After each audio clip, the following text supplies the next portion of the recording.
Welcome to HortTube. My name is Jim Putnam. In this video, I'm going to be planting about 75 hyacinth bulbs. I actually have 100. I'm going to use 25 to do some indoor planting that I'll show you later. This variety is called Saints Parade. It's a pink, white, and purple mix that should be really nice here. Hyacinths need well-drained soil, and right here along the edge of this driveway is very sandy and drains very well. I've had hyacinths here in the past. I'm in zone 7B, almost 8. Where I am at, some winters it just doesn't get cold enough, and they tend to be the best the year that I put them in. I've had these cold treated for 2 months, a little over 2 months actually. I'm just getting them in the middle of January. They can be refrigerated September, October, and then planted in December or January is fine. No problem at all.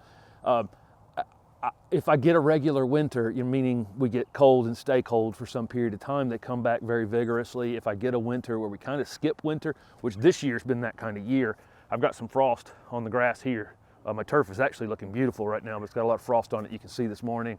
I haven't had many of these mornings really, and this would have been a year that they would have come back much less vigorous and then just faded out over time on me. So those of you who are in colder climates, you can get your bulbs in August and September and go ahead and get them in the ground in September or October and be fine with them as long as the soil is well drained. Another thing you need to know on hyacinths is it can be a skin irritant, so you need to wear gloves when you plant them. They will say on the tag, the planting depth typically. This variety is going to get 8 to 10 inches tall. You plant them 5 inches apart and 5 inches deep. So, really easy. Normally your tag is going to say what you need. To do that, I've got my bulb planter on my drill, and like was pointed out in another video, if this drill had a handle on the side of it, it would be much better, because if you grab a root while you're using this bulb planting bit, it can sometimes grab and stop, and it really kind of hurts when that happens. You can excavate the whole area, put your bulbs in 5 or 6 inches apart, and then put the soil back in place if you want to. With 75 bulbs, I just didn't see that was necessary.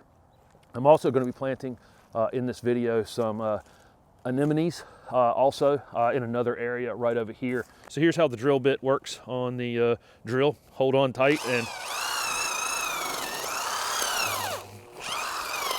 it makes pretty quick work of it. I've got these holes about 6 inches deep, and that should be adequate. And this soil right here is just different than other areas in my yard. Just right along this driveway, it's very sandy, very well draining, and this drill bit goes down super easy.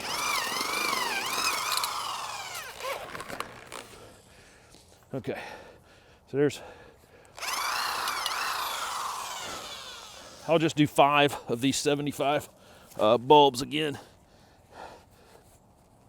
I need to put the gloves on. It's never been an irritant for me, but I feel like I should show you how to do it properly. Make sure the skinny part of the bulb is up. You can see where the roots are on the bottom of the bulb. The roots down. For sure, nestle your bulb down in the bottom, pointy end up, and get them covered up and packed back in there pretty firmly. Some of these are already breaking dormancy. I had them in the fridge so long, so it won't be long at all before these are up and growing. A few other things to know on hyacinths. Obviously these make great cut flowers, and most bulbs do. The anemones also make great cut flowers as well.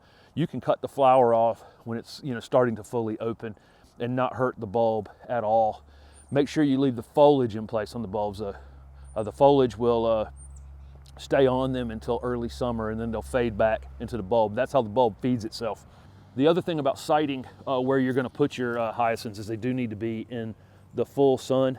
In the south, where I'm at, a little afternoon shade is kind of ideal, and there's an oak tree right here behind the camera that you guys can't see. Right now it's in the sun all day long, but by the time that tree leaves out in mid-April, these will just be foliage at that point. They'll be past flowering, and that tree will offer them some afternoon shade. Kind of the perfect spot for it, really. And Let me just put this 5th one into this hole, which got a little soil back in it. Okay, right there. Okay, boom. So there's 5 hyacinth bulbs planted in that space. Like I say, I've got 75. I'm gonna plant about probably 40 to 50 in here, and then some in another area. I don't feel like you guys need to see me plant every single one of these. But again, pretty straightforward with the drill bit, and makes pretty quick work of them. Wear your gloves, easy peasy. They'll be up in my area by, gosh, it's January 16th today, so I would imagine I might see foliage on these by, you know, within 2 to 3 weeks. Almost certainly they've had plenty of cold treatment. The soil's going to warm up pretty quick as it gets higher in the sky here every morning, continuing into February. If you're in zone 4 or 5, it may probably be closer to March before you're seeing the foliage on them. So one other thing on the hyacinths is they are deer resistant. So are the anemones. I've got some squill planted here that I did in a video several weeks ago, also deer resistant. I've got some daffodils, deer resistant. You know, a pretty good list of bulbs that spring flowering bulbs that the deer won't mess with. If you do have deer issues, make sure you kind of follow that list. Anemones are kind of funny looking little bulbs. They look like little rocks, and I hope you'll be able to see that. They look like little stones. I think it would be very easy to mistake them for, you know, petrified poop or little brown rocks. They're kind of funny looking. There's no up or down. I think this would be extremely confusing to look at and wonder what is up or down. I can see the occasional one where it was in the ground last year where the roots had come out of it, but I could still plant that thing even roots up, and it'll figure it out. The pieces will come up, and you know, the flowers will come up. And these also make great cut flowers. Again, you can cut the flower off and not hurt the bulb, just leave the foliage in place. The foliage will act just like any other bulb. It'll eventually die back down to the ground when it's gotten all the energy it needs from the sun. So I did cold treat them. I don't necessarily have to cold treat them. They'll probably colonize over here regardless. They won't colonize quite as aggressively. Up in zone 5 probably, you almost have to be careful with these sometimes because they can get, they can really take over a space. They can naturalize and really take over a space pretty quickly over several years. You'll just see them when they come back up. They're just, you know, it's a bigger space each year. It may actually end up having to be controlled. Easiest thing to plant you're ever going to plant, about 2 inches down. Put it in there, doesn't matter the orientation, and cover it up. And they can be planted about 2 inches apart. And so I can get in here with a trowel, or I can get in here with a shovel, and I just go down about 2 inches with this trowel. I drop it in, I just pack it back in around it, water them in well. Typically most instructions you're gonna see on anemones are going to ask you to soak them overnight, or soak them in a little bit of lukewarm water before you plant them. I never have, and have never had any issue with it, but you know, all of the directions on the internet will tell you to do that. So maybe that's a good idea to soak them in a little bit of warm water. But like I say, I put them in on landscape jobs for years, and I never had any issue with them coming up. It's soil's plenty moist here, not warm enough for them to be coming up anyway, but a few weeks from now, they'll pop up. It's mid-January now. These could have been planted back in probably September, October, in zones 4, 5, or 6, in 7 and 8. I like to refrigerate them that first year a little bit, just so I know that first year I'm going to get a big show. And that's pretty much it. So that's hyacinths and anemones. Very, very quick and easy to plant. Make sure you wear gloves with the hyacinths.